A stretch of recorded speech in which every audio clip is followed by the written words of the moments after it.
Kanker akibat HPV tidak umum terjadi pada pria.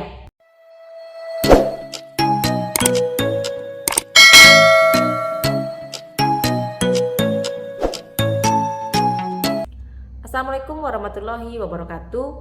HPV adalah infeksi menular seksual yang sangat umum terjadi di antara orang yang berusia 15 hingga 59 tahun.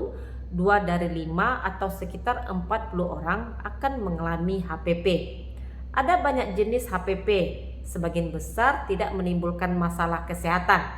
HPV adalah virus yang berbeda dari HIV atau HSV atau herpes.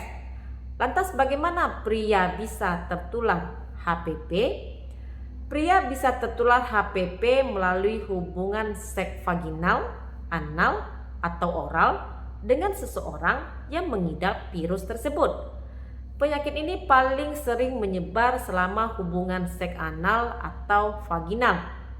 Penyakit ini juga menyebar melalui sentuhan kulit ke kulit saat berhubungan seksual. HPV dapat menyebar bahkan ketika orang yang terinfeksi tidak menunjukkan tanda atau gejala. Jika kamu aktif secara seksual, kamu bisa tertular HPV meskipun kamu hanya berhubungan seks dengan satu orang saja. Gejalanya bisa muncul bertahun-tahun setelah kamu berhubungan seks dengan seseorang yang mengidap infeksi tersebut. Hal ini membuat sangat sulit untuk mengetahui kapan kamu pertama kali mendapatkannya. Kebanyakan pria yang tertular HPV tidak pernah menunjukkan gejala karena infeksi biasanya hilang dengan sendirinya. Namun jika HPV tidak kunjung hilang, ini dapat menyebabkan kutil kelamin atau kanker tertentu. Jenis HPV tertentu bisa menimbulkan kutil kelamin. Kutil kelamin ini biasanya muncul sebagai benjolan yang kecil atau kumpulan benjolan di area genital. Bentuknya bisa kecil atau besar, menonjol atau datar, atau berbentuk seperti kembang kol. Kutil bisa hilang, tetap sama, atau bertambah besar dan jumlah. Dokter biasanya dapat mendiagnosa kutil kelamin dengan hanya melihatnya, dan kutil kelamin bisa muncul kembali bahkan setelah dilakukan pengobatan. Ada kabar gembira. Jenis HPV penyebab kutil tidak akan menyebabkan kanker. Ya, HPV sendiri bukanlah kanker, tetapi dapat menyebabkan perubahan pada tubuh yang berujung pada kanker. Infeksi HPV biasanya hilang dengan sendirinya. Jika tidak, hal ini dapat menyebabkan tumbuhnya jenis kanker tertentu. Ini termasuk jenis kanker serviks pada wanita, kanker penis pada pria, kanker dubur pada wanita dan juga pria, kanker orofaring, kanker di bagian belakang tenggorokan, termasuk pangkal lidah dan juga amandel. Semua kanker ini berasal dari infeksi HPV yang tidak kunjung sembuh, dan jenis kanker ini tumbuh sangat lambat. Diagnosisnya mungkin baru dapat diketahui bertahun-tahun atau bahkan puluhan tahun setelah seseorang tertular HPV. Saat ini belum ada cara untuk mengetahui siapa yang akan terkena kanker setelah tertular HPV. Kanker akibat HPV tidak umum terjadi pada pria. Pria tertentu lebih mungkin terkena kanker akibat HPV, seperti pada pria dengan sistem kekebalan tubuh yang lemah, termasuk mereka yang mengidap HIV. Pria yang melakukan hubungan seks anal ini lebih mudah tertular HPV anal, dan mereka mungkin bisa terkena kanker dubur. CDC tidak merekomendasikan pengujian rutin yang disebut dengan screening pada HPV pada pria. CDC juga tidak menganjurkan pengujian rutin penyakit akibat HPV sebelum muncul tanda dan gejala pada pria. Beberapa tenaga kesehatan menawarkan tes pap anal kepada pria yang mungkin berisiko lebih besar terkena kanker dubur. Ini termasuk laki-laki dengan HIV atau laki-laki yang menerima seks anal. Jika kamu memiliki gejala dan khawatir tentang kanker, silakan hubungi dokter terdekat. Sebenarnya tidak ada pengobatan khusus untuk HPP, namun ada pengobatan untuk masalah kesehatan yang timbul akibat HPP.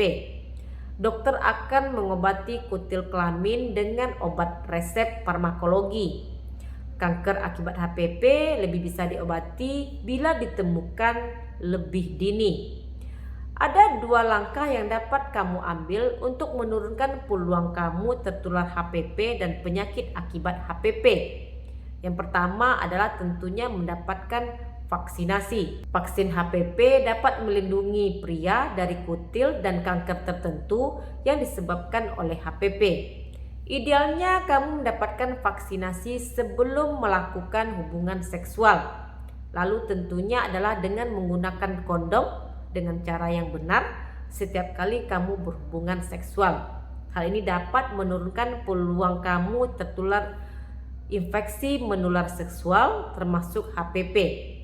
Namun HPP dapat menginfeksi area yang tidak terjangkau oleh kondom. Jadi kondom mungkin tidak memberikan perlindungan penuh terhadap infeksi HPP. Di Amerika Serikat, rekomendasi vaksinasi HPP adalah untuk semua pra-remaja, termasuk laki-laki dan juga perempuan, pada usia 11 atau 12 tahun atau dapat mulai dari usia 9 tahun. Lalu semua orang yang berusia di atas 26 tahun jika belum divaksinasi. Vaksinasi tidak dianjurkan untuk semua orang yang berusia lebih dari 26 tahun. Namun beberapa orang dewasa yang berusia 27 hingga 45 tahun yang belum divaksinasi mungkin memutuskan mendapatkan vaksin HPP setelah berkonsultasi dengan tenaga kesehatan tentang risiko infeksi HPP dan kemungkinan manfaat dari vaksinasi. Vaksinasi HPP untuk usia 27 sampai 45 tahun ini memberikan manfaat yang lebih sedikit. Namun kebanyakan orang dewasa yang aktif secara seksual telah terpajan HPP, meskipun vaksinasi tidak menyasar ke semua jenis HPP. Namun infeksi HPP ini biasanya bersifat sementara. Seseorang mungkin menderita HPP selama bertahun-tahun sebelum menyebabkan masalah kesehatan. Jika kamu atau pasangan kamu didiagnosa menderita penyakit HPP, tidak ada cara untuk mengetahui berapa lama kamu menderita HPP atau apakah pasangan kamu menularkan HPP kepada kamu, atau apakah kamu menularkan HPP kepada pasangan kamu. Namun mendapatkan HPP tidak selalu merupakan tanda salah satu dari kamu melakukan hubungan seks di luar hubungan kamu. Jadi jangan cepat curiga dengan pasangan kamu. Demikian video saya kali ini, semoga bermanfaat. Terima kasih sudah menonton. Jumpa lagi di video saya berikutnya bersama saya Devi Febriani, perawat kamar bedah.